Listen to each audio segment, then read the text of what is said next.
Hello, I'm a Spanish speaker who has learned English, and right now I'm learning Japanese as well. And I will be sharing my experience with passive listening and if I think that it is really useful for you.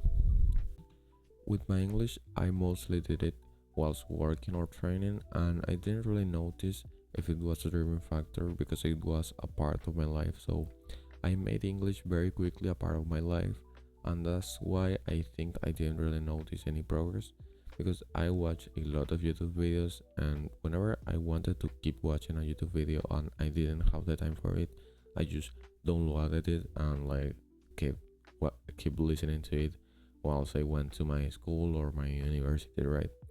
But I think that it was very useful to understand very difficult accents. So for example, accents from UK are very difficult to understand, right? So I was watching this guy called Williamson, and his podcast is actually very good, and but his accent is very clear, yeah, but it's very difficult to understand in the most part.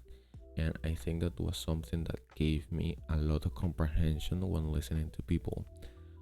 I was listening to this guy called Alex Hormozy as well, and Alex Hormozy has as well a very clear speech.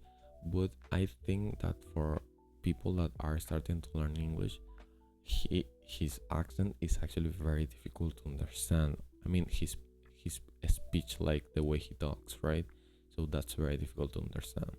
If you combine all of the hours that I spent listening to those two guys, which are probably more than 400 or 500, my English honestly went to a pretty high level just because they don't use vocabulary that a normal person will use, and they are very difficult to understand for beginners, not because they don't talk clear, but because they talk in a very fast way and because of their accents as well.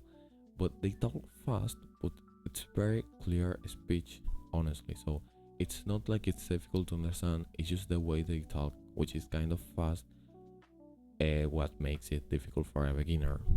With my Japanese, I'm actually doing the same as with my English. So whenever I have some free time at work, I will just get some passive listening in because it will actually be very difficult to do active immersion whenever I'm working, right?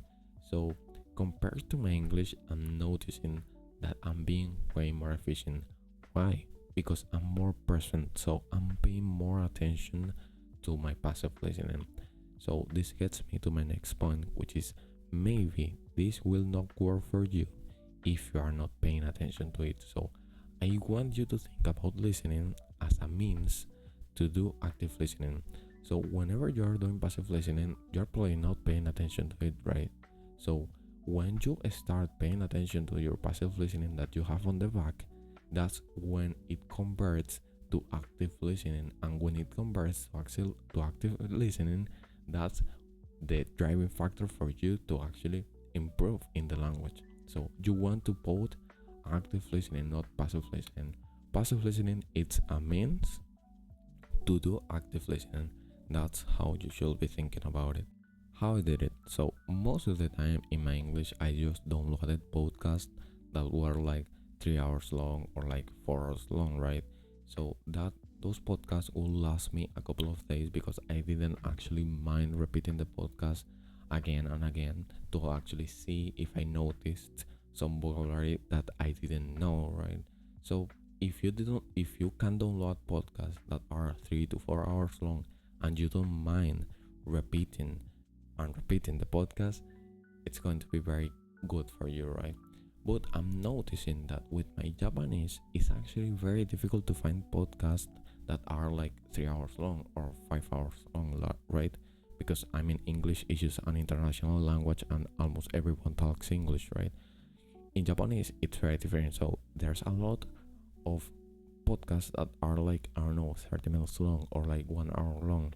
So if you're learning Japanese in specific, I would recommend that you go to these YouTube channels which talk about passive listening, and in their descriptions they have a lot of files or carpets that are 10 gigabytes or literally 10 gigabytes or 20 gigabytes of pure native Japanese audio, and you can put that on your phone you can download it and put it on your phone for like 24 hours, and like put your earphones whenever you are like free. And like, if I'm saying that to you because it's going to be actually very comfortable for you to put that on your phone for 24 hours, like listen to it whenever you're free, right? It's going to be very comfortable, and that's what we want to do. Thank you for paying me your attention, and if this was helpful to you, I hope that you can subscribe to my channel.